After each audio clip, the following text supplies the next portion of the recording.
Hello, WordNerds. Thanks for joining us today. Today's live chat is about motivation and persistence in your writing, in your everyday writing life. And I figure we would start off down the line asking the WordNerds about how they get motivated, and once they're motivated, how they stick with that project they're working on. But first, anyone who's watching, we love your questions. Please ask us all the questions, either in the comments below, sometimes also on Twitter. What's our hashtag again? I already don't have a hashtag for the regular chat. Yeah. Maybe we should have one. You could directly tweet us. Okay, cool. So my first guest is Megan. So how do you get motivated, Megan? What's your #1 tip for motivation?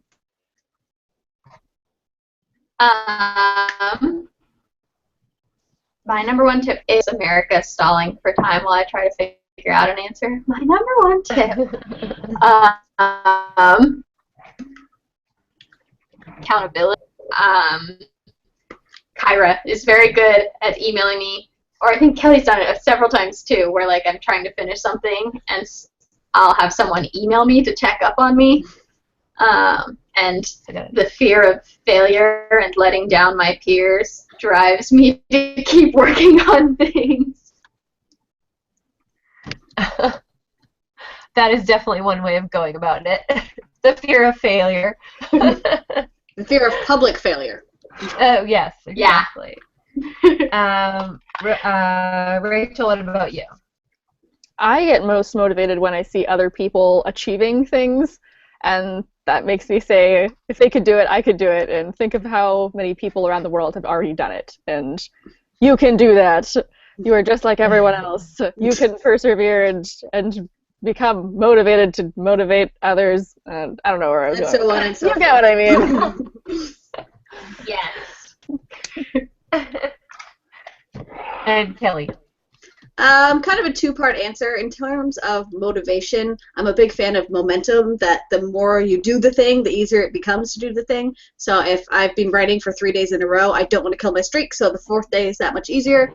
But in order to track that, I'm also a really big fan of like tracking my word counts and seeing my progress in a visual way, so that I can like see the evidence that I'm doing something. I can kind of try to beat myself in previous days, and then I get to see if I have like a streak going and want to just like keep continuing that. It makes it that much harder to get up and move again if I like fall off any sort of productivity for a couple of days. I'm like, my streak's dead, what's the point? But that's generally how I like to motivate myself. That's so funny. I was just watching your video on the channel about that. I can't remember what the title of your video was. Now I'm looking for it.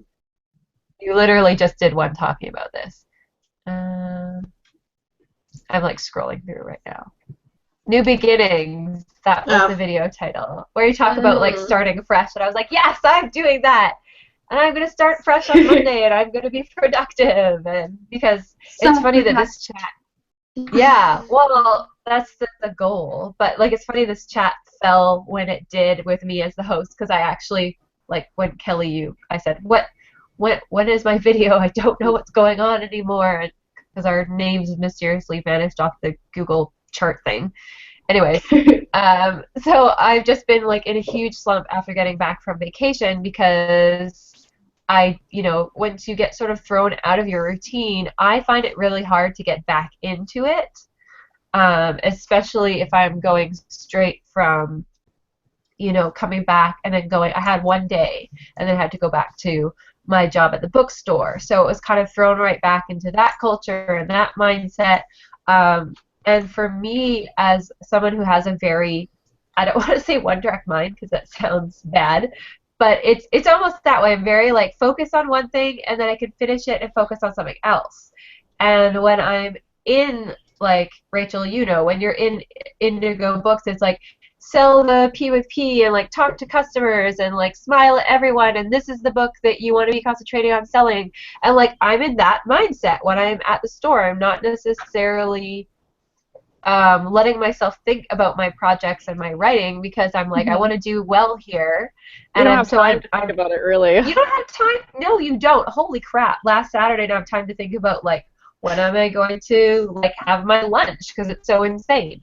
So, you know, and then you're suddenly done, and the next day you maybe have a day to write, but I struggle to get into the next mindset, if that makes any sense.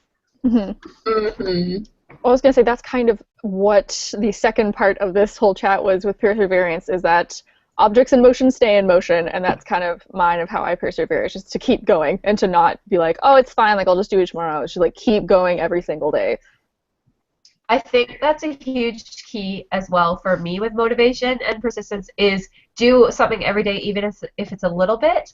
And I think that's where I'm falling into the issue of when I have an 8-hour shift, you know, it's 40 minutes there, 40 minutes back. So it's like, you know, it's like a 10-hour day in some cases. And then I don't want to write. I'm like, I worked today. I don't want to write today. I'm finished. I'm going to slouch on the couch and watch How I Met Your Mother until I go to bed. And I need to not let myself do that, I don't think. Yeah, well, because then I will struggle. Yeah. Well, with my first manuscript that I ever like finished, it was a long thing, let me tell you. But when I first finished that, there was a period of time where I was writing like every day for like 500 to 1,000 words every single day, and that was just part of my routine. I know it was great, and now I really need to get back into that. But that was what kept me going and kept me motivated, and you know, kept me say the word for that, like kept the momentum going. That was how I persevered through the whole thing. Sound like an English essay right now, but that's how I kept going. I like the objects in motion thing that you said. Like, to me, that's very much describes like keep yourself in motion every day, even if it's a little bit, even if you can only manage 100 words on your lunch break. Just keep yourself in motion, because that way you're not falling out of that mindset, you're not falling off the wagon, or however you want to describe it.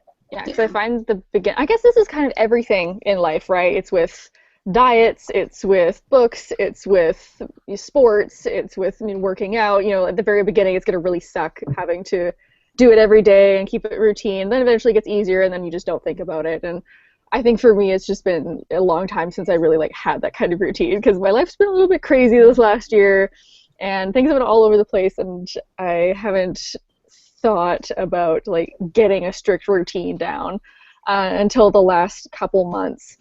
So I'd like to get that going again. And usually what happens with me is like one day that I'm like, I'm going to do this, and then I write a whole bunch, or I work out, or I do something really, really intense, and then that kind of kicks it off.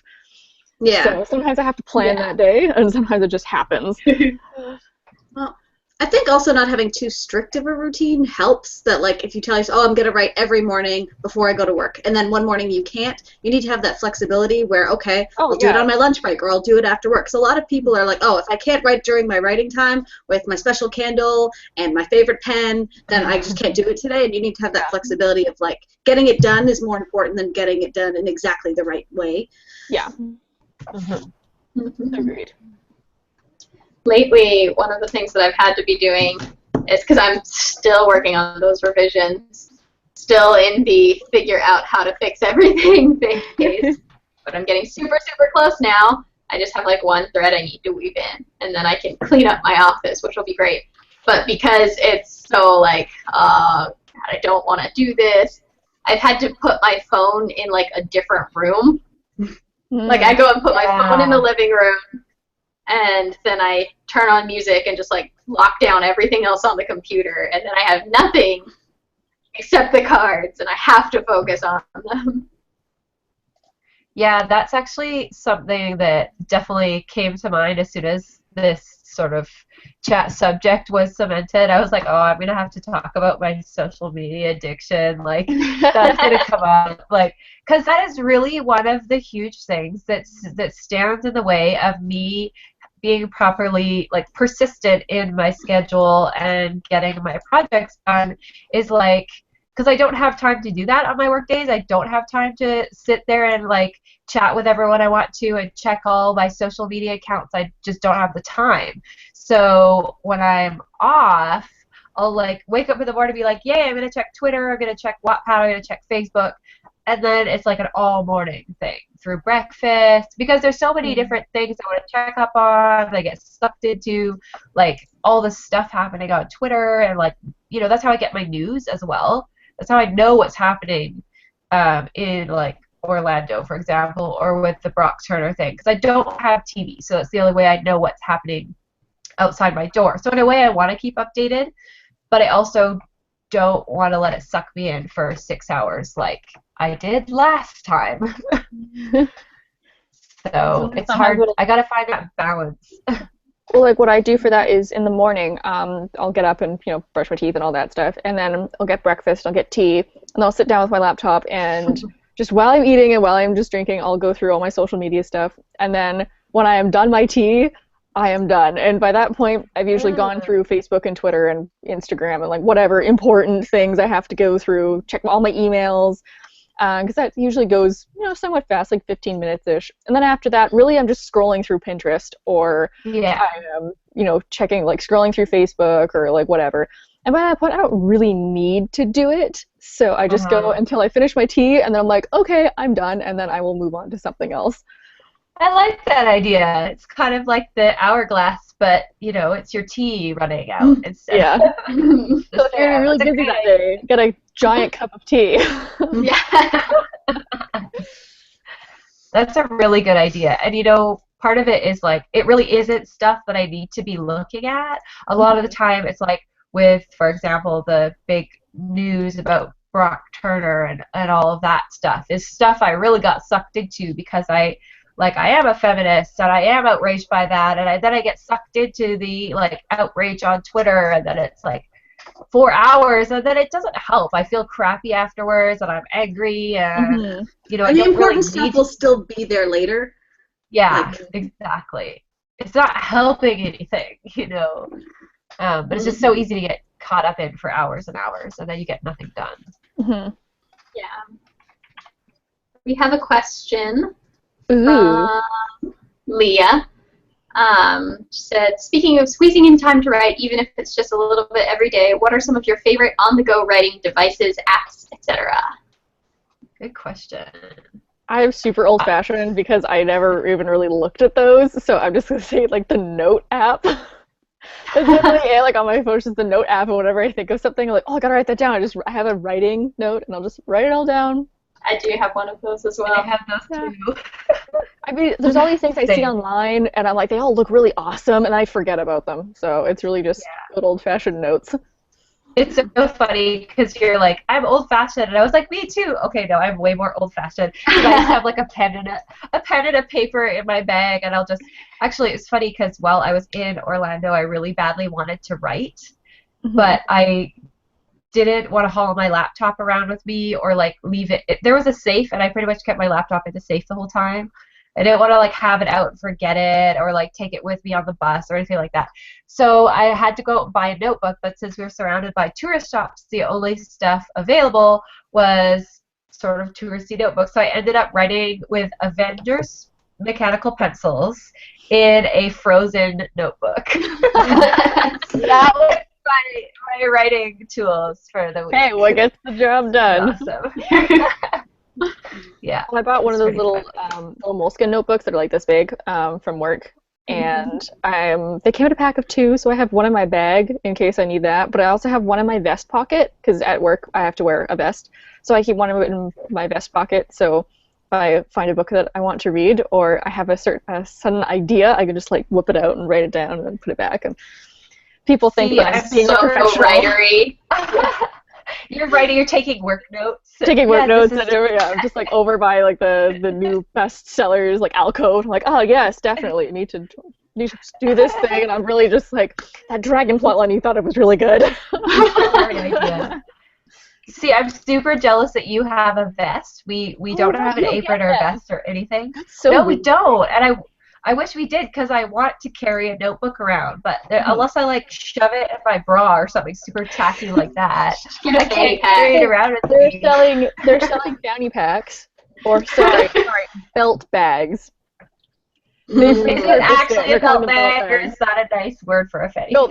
No, that's what they're calling them. On the tags, they're called belt bags. So you can just take one of those and put your stuff in it, because then you can have something to carry something around, and you're also advertising.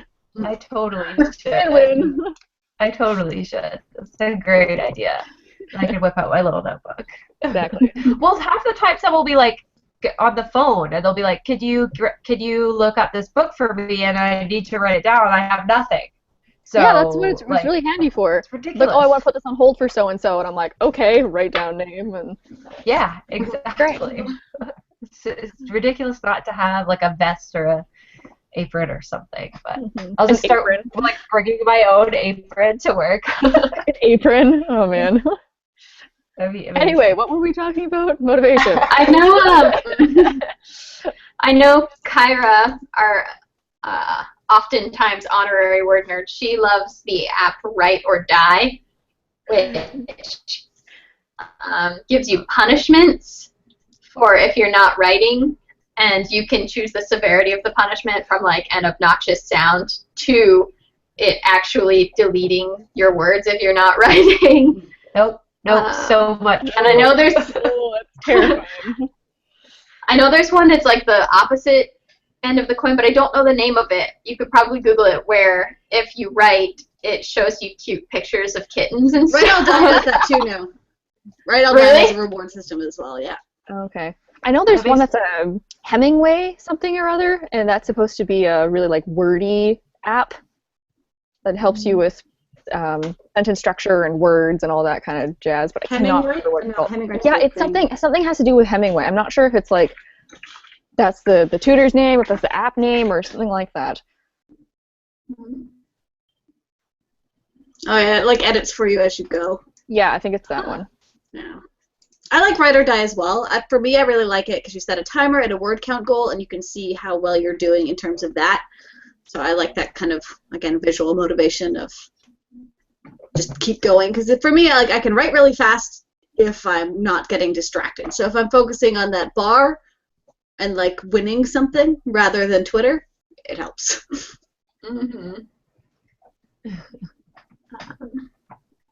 We have another. One. Yeah. Go ahead. Another question from Die Facing Our Foes. Lately, I've fallen into that trap where you let the shiny new idea distract you from the idea you've been working on for a long time, but I really like the new idea, and the plotting is going along really smoothly. Whereas with the old book, I just haven't worked on it in so long because I have no idea how to plot it, and it's just kind of a mess.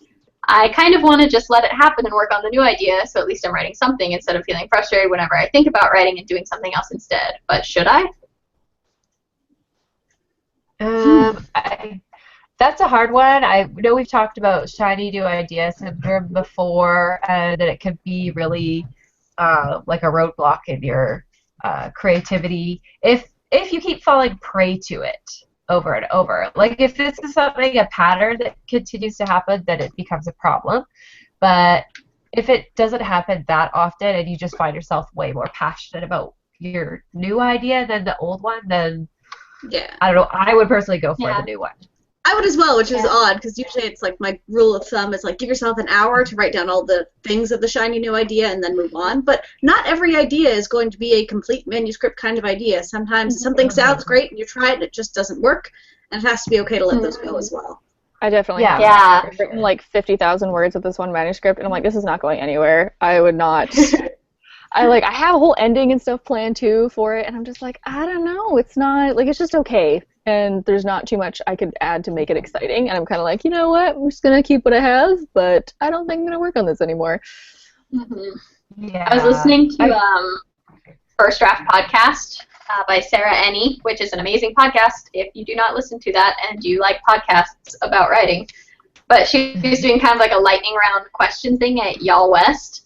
And she was talking to Aaron Bowman, who wrote the Taken trilogy and Vengeance Bound. Yeah. And, sorry, is this the same woman that does the Scorpio rules? Aaron Bow? No, that's Aaron Bow. Oh. This is Aaron Bowman. Oh, Bowman, okay, so I didn't hear the last part. Wow. Yeah. That name. I don't know. But she was talking, she got asked how to overcome shiny new idea syndrome, basically. And she talked about how sometimes you need to push through, but what she does for herself is if she's got this idea and it just won't seem to go away, she lets herself write a chapter. And if she still feels after she writes that chapter like she wants to keep going and could keep going for a long time, then she switches And if she writes the first chapter and then she's like, wow, this is going to be hard too, just like all my other ideas, then she goes back and makes sure she finishes her first project. And that's actually how she wrote her debut novel, Taken. It was a shiny new idea, and she was in the middle of a different project, and she kept putting it off, but then finally let herself write chapter 1, and then just couldn't stop. Like, didn't stop till she hit the end of the book. So.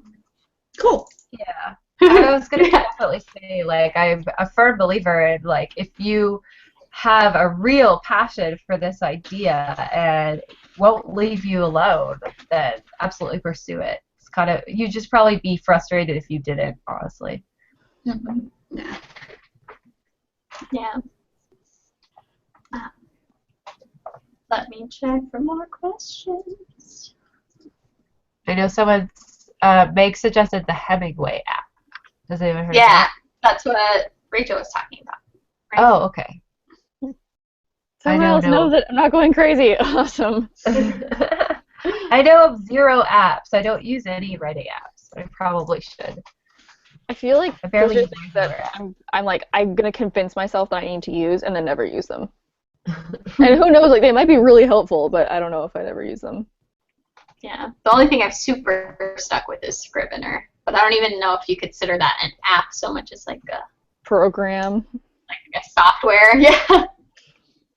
It's funny. I love the idea of Scrivener, but I just so gave up on that. Oh, see, I haven't. I tried starting it. I got it, and I was so excited, and then I tried messing around with it a little bit and got so confused, and then I just haven't used it, and I'm like, I really should, because it looks so great, but I'm not a tech person, so I have. like, at one point Aaron was volunteering to help me with it. He was like, oh, yeah, it's fine, I'll show you. I'm like, okay. That was like a year ago. Honestly, like, it's good to draft in, like, if you are very first starting out your draft, because you can, like, move seeds around and stuff, but I will end up drafting on it and then moving everything over to Word to, like, really? polish it and stuff. Mm-hmm. Yeah. Because all I have... Yeah, that's actually what I do as well. For final revisions, I do it all in Word. But I will literally copy and paste everything over, because the, like, the thing that you, like, automatically moves it over screws up my formatting every single time. That's so weird. Well, I have not had any problems with that feature. I was wondering if there was a different option than just Word, because whenever I write in Word, it's just one log, you know, it's an entire Word document, and it's always like, okay, gotta scroll, and is it that scene? It's not that scene, just keep scrolling, you know, and then gotta go back to the end again. It's really, like, confusing, so I was wondering if Scrivener would help with that at all. Scrivener is made for that. Gotcha. Yeah. I'll give it another go. That's why it's very good to edit in. Mm-hmm. And that's why actually, after I've done like the first big round of revisions and I'm trying to just do the more intense revisions, that's why I put it in Word, is because then I have to scroll through everything like 7 gazillion times. Yeah, I'm trying to figure out right now, actually, because I have huge edits to do on Frost 2, which is making me, I think, kind of stay away from it because I'm scared. But I wonder if I should put it into Scrivener, because it does have that. Like, I could drag seeds and delete whole seeds. Maybe I'll do that. It wouldn't matter about the formatting initially. See if we have more questions. It's not working.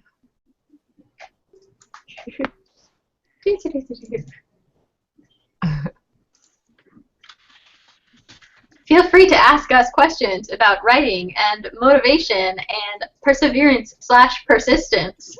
We love questions. Okay, we do have a question. Let's see. What do you do when your motivation is a little all over the place due to you going back and forth on your premise? This is from Jordan Rod, 07. I'm not sure I understand the question. Yeah, is it like you're motivated to write one ending more than the other? Or you're more motivated to write... Yeah, I don't know if this is so much a problem with motivation as just not being sure what your plot is yet, is what this sounds like. Mm-hmm. Let's see. Try to work on a novel now where the main character is an orc who runs away. When dark presence has controlling arts. Yeah, I think I would just make it's. sure. Go ahead. Sorry, go ahead. I was gonna say if it's an issue between like one premise excites you a lot more than the other, but you are kind of feeling like you maybe need to do some of those other things, I'd say try looking at the things that are most exciting you and getting you most motivated to write, and maybe take some time to just like follow that thread only, or try plotting and incorporating the things that you're maybe less excited about with the flavors of the things you're really excited about. Mm-hmm. Good answer. Thanks.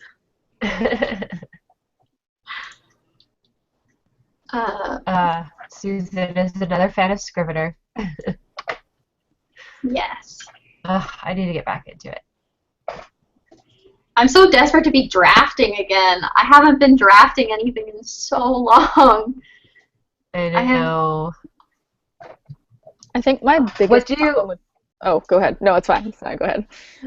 Oh, no, I was just going to say, what do you guys find you're more motivated to do? Like, you're better at staying motivated during edits or drafting? Drafting. I love drafting so much more. None of the above. I think plotting. I know my real... I'm most motivated plotting, to yeah. plot, which is weird because I'm kind of both. It depends on what I want to write, because my very first manuscript, I panned the entire thing. I just started writing, and I just kept going from there. And then, the other one that I had started, I kind of started with, like, different scenes and then made them come together and, like, plotted the rest of them. And this one right now I'm working on, I'm very, like, plotting it out. So it's kind of everything, but it's definitely, like, the creation of the idea is what motivates me the most and what I get motivated to do. It's like, oh, I have this idea. I'm gonna go figure out what fantasy world is. I'm gonna go figure out what the characters' names are. I'm gonna go, I'm gonna go browse baby name websites for hours and go do that. Like, not write anywhere. That is fun. Not write anything, but I'm gonna plot the hell out of this. Yeah. Yeah. That's the fun part. Yeah. And it's so easy to just do that for days. Oh, seriously. And once I get to like the second half of things, that's when things really get kicked into gear. Like if I'm halfway through revisions, then I can just get it done really, really fast because I'm so stoked to be done. But the first half. Yeah. I think I have those trouble with motivation when I haven't started yet. Like right now. Need to motivate myself to start on this. I think my problem with being motivated is that I often get motivated at very strange times, and they're usually never when I'm actually in front of a computer. So that's the problem, but like I'll be out, or like even right now I'm chatting with you guys, I'm like, oh my gosh, I'm getting so motivated, I'm gonna go friggin' write this thing. And then, or like I'm out at work, or I'm on the SkyTrain or something, and I'm like, yeah, I really feel like I want to write right now. I'm gonna plot a bunch of stuff in my head, and I'm gonna get home and I'm gonna write it, and then I get home and I'm like, what are words? And then I just don't do it, which is I think the bad thing, which is why would I start carrying an actual pen and paper around so I can just get it out then. But to keep the motivation for the whole day, I think that's kind of my problem. That's actually something that really worked for me, because I remember last time I went to the Wizarding World, I was very like, after it, I was very motivated and excited, and like I want to write something as cool as that, and like it's so magical. I want something to like, I want to channel that somehow, but I never did because we were just too busy, and again, I didn't want to haul my laptop around with me, but I didn't like actually go out and buy notepad and pencils. Whereas this time I did, and I literally sat down and wrote the first, I don't know, like the first 1/3 of a book. It's just like, I don't know if it's gonna go anywhere. I don't know. But I'm just like on holiday. I'm like, I'm sitting by the pool. I might as well write because I'm excited about it. I'm gonna start now. So literally just sat down and wrote it all out by hand. So yeah, it was really fun. I really want to keep getting back to it, but edits. I'm supposed to do edits. So I love editing. It's what everything comes I do.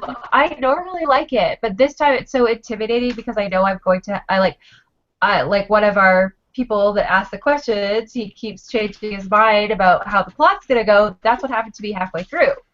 So my edits are not even normal size edits that I'm used to, which is intimidating in itself, but they're like, okay, you changed your mind about the entire plot halfway through. So that kind of edit. Yeah. Not so I feel like a lot of the time, hurdles like to motivation are kind of driven by fear. It seems like this is just really big. Can I pull that off? Because I know like when I get a request from an agent, I'm like, oh yeah, that's the most amazing book ever. I gotta go work on this one, and then this one will be the most amazing book ever too. Everything is great, and then it's like a month and I haven't heard anything. I'm like, I'm a terrible writer. You should not even try. Yeah, I do wonder how much of writer's block and like problems when it comes to motivation and persistence are actually just like solidly fear-based, just an intimidation on the writers. It's a problem that a lot of writers have is fear. And then, if you're in the middle of something that you think is too big for you or it's too challenging or it's, I don't know, it's scary. Yeah. This actually ties in super, super well. Jordan Rado 7 came in and clarified the question. What they meant to say was, how do you stay motivated for one premise when you're back and forth on if it's a premise that works or is any good? Okay. Yeah. See, so that's a good question. that super relates to what we're talking about right now. It's just that It fear. Yeah, sometimes it just comes down to jumping. Trust yourself. Yeah. It doesn't have to be like, I know we're going to do the perseverance tips later, I think Erin said that you wanted to do those as well, but my number one tip for finishing a draft is give yourself permission to suck, that it doesn't have to be perfect right now, that, get through the book, you were passionate about the story at some point, and that will hopefully be enough to carry you through. If it's not, that's a whole other thing, but sometimes you just have to stop worrying, give yourself permission to suck, and then deal with the rest of it later once you've gotten through that draft. Yeah. Mm-hmm. Yeah, it's hard when you're waffling between something that you've already started thinking maybe I should have done this. Like, just if, for a concrete example, if you're like halfway through a draft and you think maybe a first-person point of view would have been better, should I go back and change all that? Like, usually for me the answer is no. Like, finish it and then go back and reread the whole thing and see if you absolutely have to change it back to first. But I find if I stop halfway through and start changing huge things, a lot of the time it will kind of put roadblocks in my own way. And then, I won't necessarily finish the draft. So like Kelly said, just, let yourself be scared, let yourself suck, realize it happens to every single writer out there, and just get it done. Yeah. No book was perfect on the first draft. No book. Yes. Yeah. Arguably no book is perfect ever. So. Yeah. And I'm kind of the opinion, too, that, good premise is great, but outstanding writing will trump it. Like the Raven Boys, it is crazy hard to pitch that book to someone, but it ends really up being weird. a book. So I think just work on writing the best book that you can, and people are going to love it. Like, if you love it, someone else out there is going to love it. Mm-hmm. Absolutely. Yeah, that's one of those types of books that it's because she's perfected the art of telling a story so well that it comes off as just a spectacular epic tale, whereas in somebody else's hands it might not have worked, right? Because it is kind of a crazy premise. It's all over the place. It's hard to explain. It is on the surface not really commercial until you actually realize, okay, it is. It's wildly successful, but it's the type of thing where you might be worried something's not working, and it is working. Yeah. I think if anyone else had written that, it would have been a complete failure. Yeah. It's so bizarre, and there's just so many plot lines, and you're like, how do I explain this to people? But how do you sum it up? Right. Yeah, really. I tried to, my sister, she started working nights at her job, and so she's reading a lot more, and I tried to recommend it to her, and I was like, well, so there's this girl, and she's not a psychic, but her family is psychic, and she's going to kill this guy if she kisses him.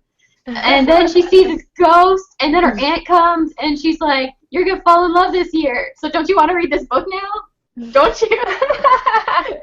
She's going, not really.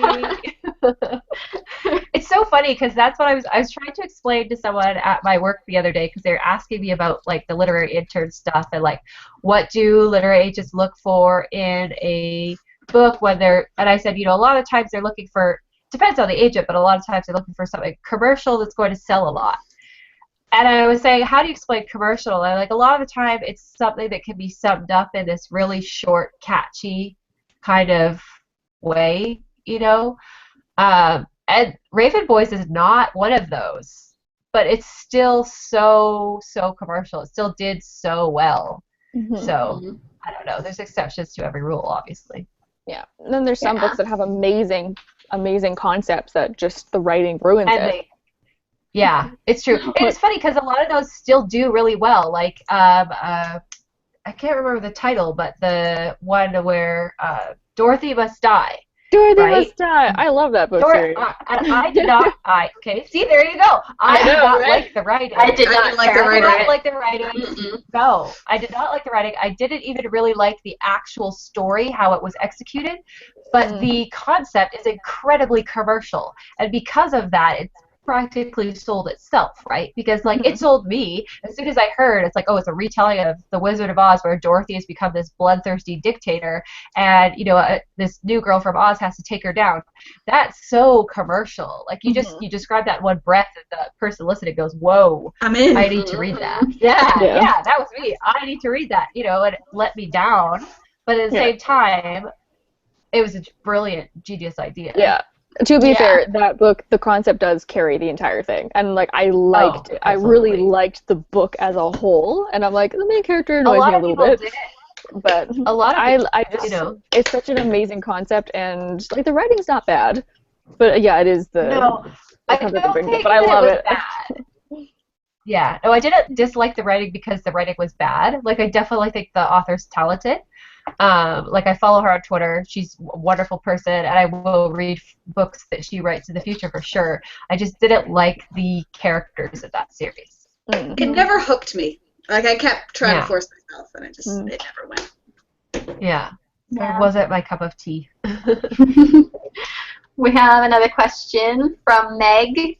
She asked, I'm wondering how you handle writing scenes that you're less excited about. I've heard the advice that you should write the scene you're most excited about that day, but I feel like if I do that, I will end up stuck with all of the less exciting scenes at the end of the writing process. How do you buckle down and get those less inspiring scenes written? Find something about them that will excite you, because at this point, if there's no redeeming qualities in the scene that makes you want to write it, no one's going to want to read it either. You need to find some emotional tension in that scene, or some new conflict, or something that your character really needs, and make the stakes a little higher, even if it's not a game-changing scene. Because if you don't want to write it, people are going to struggle to read it. Yeah. It's like Susan Denard talks about finding the cookies, like finding the parts of your story that made you excited to write in the first place. It's like a smaller version of that. You have to find the parts of the scene that make you excited to write it, and if that doesn't exist, then you need to create it. Whether that's like tension between two characters, or it's like a bunch of foreshadowing that something awful is going to happen, or setting up something exciting that's going to happen. Something about it has to excite you, even if it's a very small scene. And it should intrigue the reader, too. So. Also evaluate if the scene really needs to be there. If you're just getting your characters from A to B, you can do a couple summary lines, or even just trust your reader to understand that, yes, we traveled from the city to school, kind of thing, that not every scene needs to be there. So, like even in Harry Potter, I'm rereading the series right now. We were talking about earlier what we're reading. I'm finally reading the whole series again, and J.K. Rowling sums up things a lot. Like the summer passes in one line sometimes. Be like, oh, they spent the summer doing this and this, and then it's on to the school year. You can sum up it, a lot. I don't know, months and months. Yeah, and well, you look at the size of the first book, and that's an entire school year. That If you have people having a conversation that's like, hi, how are you? Oh, I'm good. How was work today? It's fine. Just be like, they exchange pleasantries before sitting down for dinner, or summarization is your friend. Exactly. I get a lot of questions on Wattpad about like filler chapters. How do I write filler chapters? I've got all of the exciting scenes written out, but I need to write. Well, my answer is usually it shouldn't be filler. There should be a reason you're writing these scenes, and not just to connect, point A to point B, but like there needs to be something going on in those scenes and a reason they're there. Mm-hmm. You might have to kill some darlings to do it. Yeah. Yes.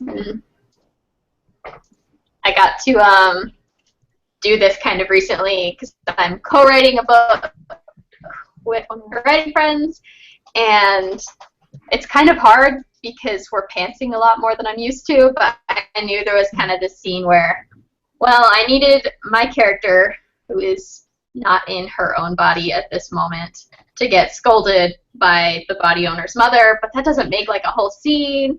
And so I like picked this one thread that I really liked. I was like, well, I like this romantic tension, so how can I weave that into this scene? And like finding ways to weave in the things that you really, really like does make a huge difference, because as soon as I figured out that I was going to do that, I was all in. I was like, this is happening! I am writing all the words! Susan asked about her manuscript being over 86,000 words, and if that's it's killing your perseverance. I don't think that that's a problem that it's 86,000 words, because yes, it's YA, but it's also science fiction. Like my middle grade at one point was like 85,000 words, which is just, you would think if you look up word count online that it's just way too much and every age is going to shut you down. I don't think I had one rejection because of the word count. So I will just share right now. The book is good. The very first manuscript I ever wrote at first draft, like first finish the ending, the end, before I went back and edited it, was 169,000 words. Woo! Oh my god. Whoa. So, yeah, I like details, so don't worry about it. Yeah. See, if Susan had said that her book was 196,000 words, then I would say, yeah, you need to kill some darlings. Yep. But 86,000 is still an issue. Yeah, no, it's I would say you're gonna revamp it and cut out scenes and put in new scenes anyway. So I don't know if you're talking about a final draft or a first draft, but regardless, it'll change here now. And even if it's a final draft and you put it into agents, they're probably gonna be like, I don't like this scene, or I would like to add more to this thing. So I wouldn't worry about it. Yeah, it's totally fine. I would say, like, if you're in a revising stage, I would say not to go above 90K, because I know the agent that I interned for, that was like, she never requested anything that long. And you can get away with up to 100K, but any longer than that, and it's going to decrease your eligibility for requests. But getting beta readers can help a lot with that. I was talking to my husband about this because I was like, I just don't see any scenes that I can cut yet. And he was like, well, you'll give it to your beta readers, and I'm sure they'll find things that they think you should cut. Like, thanks, babe. It's interesting what you said about your agent not requesting anything over 90. Like, when I'm going through my inbox, it's like, if it's over a solid 100K, then that makes me reevaluate.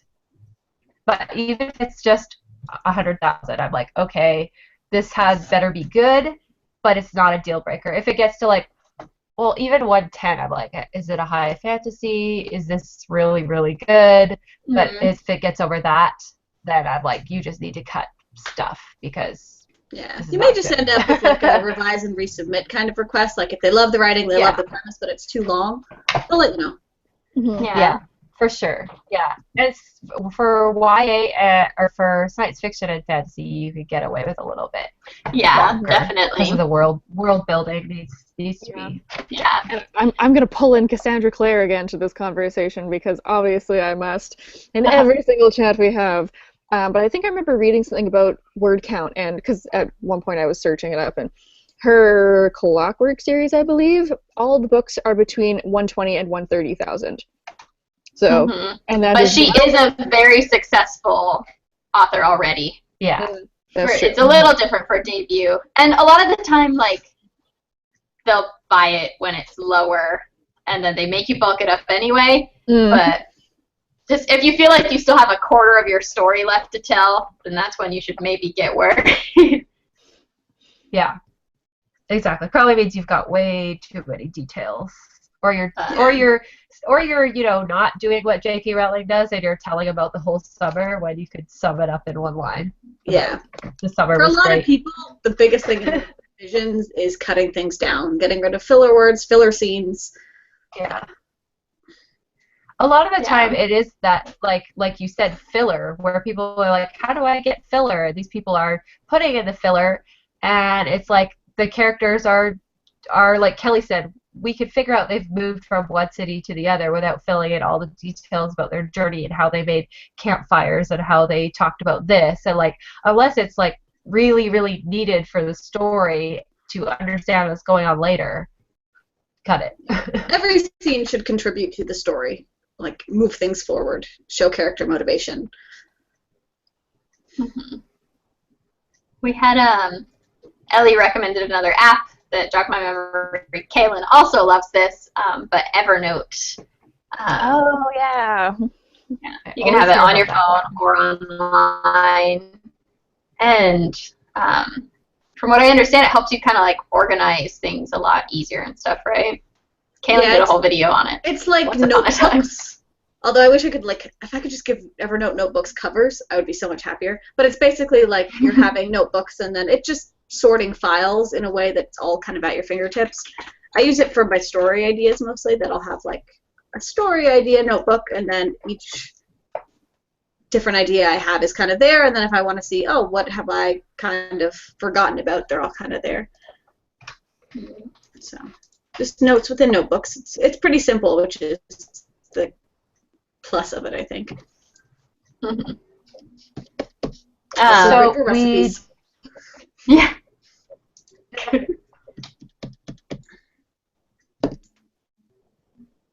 We had an interesting question. How do I write and watch you guys at the same time? Because I love you guys and this is my first live chat, so I want to stay, but I'm trying to write at the same time, and it's not exactly working. You can tune into our write-ins. Yes. Yeah. Once a month we host live write-ins, which is where we all get together and we do word sprints together. And so that's time everyone's writing during that time, and then we like answer questions and chat in between the word sprints. So that's a great time to tune in for sure and write. Yes. But mostly watch us right now, because we want to hang out with you. I have ulterior motives. But see, Rachel just did the hair flick. Now you have to stay. Oh. There you go. I can't do that. My hair's not long enough. Plus, I don't want to flick my headphones off. So if I did that, my hair would just get like huge on one side, just like uncontrollable. Well, my hair is not naturally curled today, everybody. So that's why I can do it, because there's so much product in it right now. If it was naturally down, it would just be like a fuzzball. Extra poofy. That's how I like my hair. Extra poofy. Mm-hmm. Yeah. So we talked a bit about motivation and how to get motivated to start a story. So let's talk a little bit more. I know we touched on this briefly, but about persistence and perseverance, and what's your motivated how to, I guess, finish the job. I know Kelly touched on this a little bit with the letting yourself suck and getting to the end, but that was my big tip. So yeah. Okay, so you're off the hook for tips. Okay, we'll go the other way then. What about you, Rachel? I think having someone there to push me is definitely a good thing, and that helps me in there, because I'm like, I don't want to write the end, or like, oh, I don't want to write the scene. Someone there to be like, hey, did you write that yet? And we were kind of joking about this. I don't know if this was on air or not, but how Emma was going to show up at Megan's bedside and be like, did you finish the chapter yet? Did you finish writing the end yet? If Megan didn't finish writing at a certain time. So I think that helps as well, like have someone hold you accountable. Mm-hmm. For sure. I think along the same lines for me, just having trying to make writing friends using the amwriting hashtag so that someone is there to be like, hey, you're awesome. You can do this. Like, I know when I'm hitting a block, I'll usually talk about it with my writing group, which we meet over Google Hangouts once a week. And I'll be like, oh, this is the worst. I'm the worst. Everything is terrible. I should give up and go work at McDonald's. And they're like, no, it's a good idea. You are a good writer. You can do this. Yeah, I was definitely going to mention writing group. That was something for me that, unfortunately, I've been working like every time we get together. But before that, I was definitely I was better at finishing things. Right now, I definitely need to get back into that because I was very motivated to write a particular story, and I got all the way to the end. I'm actually at the climax. Like, I'm so close to the end that it's not even funny. It's getting ridiculous. But I feel like almost in my head that it's finished because, oh, I'm at the climax now. I just need to write the now everyone's happy and this is the end. And I haven't technically finished it. I only have like a couple hundred words left. But, you know, I think next time I come to writer's group, I'll have to make sure that I finish it before I come. Because I've been updating, you know, I was putting a chapter at a time when we came. So if you, like, that's probably what everyone else said, but the best tip is, like, send it to a friend or update it on Wattpad or join writing sprints on Twitter, or the WordNerds have live write-ins. So that type of thing can keep you accountable. And, you know, someone who will ask, like, oh, so how's the writing going? How's this story going? So yeah. Pretty much being that close to the end is the worst. I hate being that close. You just I think like, that's why Go ahead. I was just gonna say, like, one session you could write down and like you sit down and have it done in one session. Mm-hmm. So I like hate resolution. That's my least favorite thing to write. I think is to like everyone's like the last 2 books I've written have had an unhappy ending, and I think it's because I hate writing happy endings so much. Like, I don't know how to write people like, well, now that we've gone through this horrible thing, everything is great. Yeah. Like, no, everything's not great. I'll kill you all.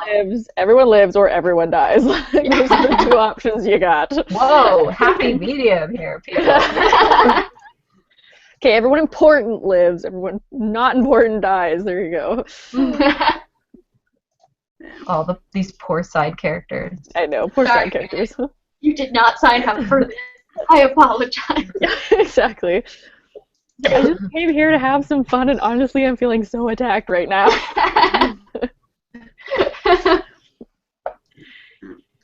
Unfortunately, when it comes to perseverance, sometimes there is just no trick. Sometimes you're not going to want to do it, and you have to do it anyway. And it's going to feel so good once you do it, but you just have to do it. It's like homework or responsibilities, or you just got to do it when you don't want to. Mm-hmm. There's something that I'm going to pull this back to diets again. I don't know why I'm so on this topic today, but there's some celebrity personal trainer that was being interviewed for this thing, and he said that a lot of people come to him before they're doing like sexy scenes, or they're going to be seen on a beach in a bikini or whatever, and they come to him for training, you know, to make everything look nice, and he tells them that no one is going to help you. Like, I'll help you a little bit, but it's mostly you, because sure, you can eat that cake if you want to, and you cannot work out, but that's up to you, and you have the power. Yeah. So it's either you're going to do it or you're not going to do it, and that's it. I think that's kind of what's going to happen with this as well. Yeah. I think where possible, setting up rewards for yourself can help. Just like human behavior, weird science, if we have like positive reinforcements, that can help a lot, which is probably why like having people helps and stuff like that. But you can also set up other rewards, like when I finish this, I get to go buy a cake, or when I finish this, I get to work on my new idea, or when I finish this, I get to buy Scrivener or do a fun dancing video. something. And also, when you finish it, you finished a book, and that's pretty huge. So Yeah. it's worth pushing through and getting across that finish line, because writing a book is amazing. It feels so good. I know, I can't remember who does it. I think it's Victoria Schwab that does sticker charts. You guys heard of that? For her Like writing. Like what Kaylin does? Yeah, Kaylin does that too. Yeah. And Emma did for Like- a little bit. Yeah, I don't really know if that would motivate me, like putting stickers on. But maybe it would, because then you could It see motivates the me. like, yeah, because you could see you had a really good week, and then Yeah. you don't want to break your good week and not have a sticker on your Yeah. day. And then you can like humble brag and have it in the background of your video or something. Like, look at all these stars, guys. I'm so accomplished.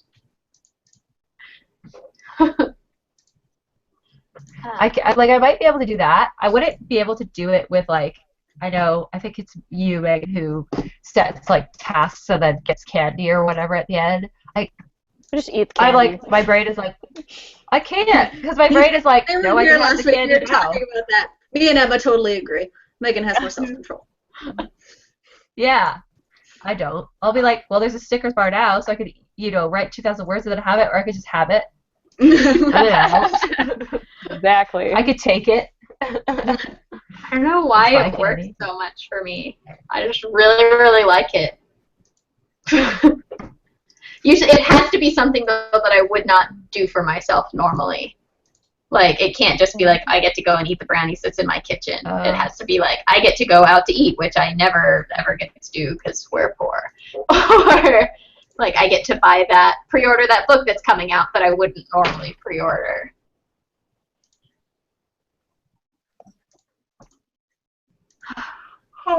That's a good idea. This is not like, if I did it, well, I really still want a star. I No. don't think I would still put it on my daily thing if I didn't do it, because I'd be like, that's lying. Just straight up lying. Like, I'm the best. Felicia Day talked about that in her book, right? About how she joined a writing group and she actually lied to them for a while and said she was working on writing when she wasn't, and how terrible it was. Don't do it, kids. It was very hard to read. Great book, though. You should all read it. Seems like we are slowing down on the comments front. Yes. We're at the hour mark. Yeah. Mhm. Tony Awards are happening tonight. All right. Do we want to? Yeah, I saw here. It's all right. Does anyone have any final motivation or perseverance kind of tips to wrap things up with? You can do it! That's like my final thought in all of our chats, Nope. basically. But you can totally do it. We lost Erin. Except for Erin, who's gone now. Erin doesn't know. Sorry. Just like, nope, you can't. Yes, you can do it, though. Believe in yourself. Yeah. I'll take us out. Yeah. Awkward. Our hoster is gone. What do we do? All right. Thank you all so much for watching. We hope this was at least a little bit helpful, because we know pretty much every writer ever will deal with this at some point. Writing a book is hard, but like Megan and Rachel said, you can totally do this, because pretty much like Rachel said at the beginning, so many authors have done this. They can do it. You can do it. You just got to keep going and get yourself some gummy worms at the end. So thank you again. We will be here next week with LGBT stuff. Yes. Yes. Yes. LGBTNYA. Yes, in honor of LGBT Awareness Month. Yes. Particularly poignant today. So Yeah. thank you again. Enjoy the rest of your weekend. Get some writing done this week. Maybe let us know in the live chat next Sunday if any of this actually helped you in the real world, because that would be useful information for other people, I think. So thanks for watching. We will see you next week. Bye-bye. Bye.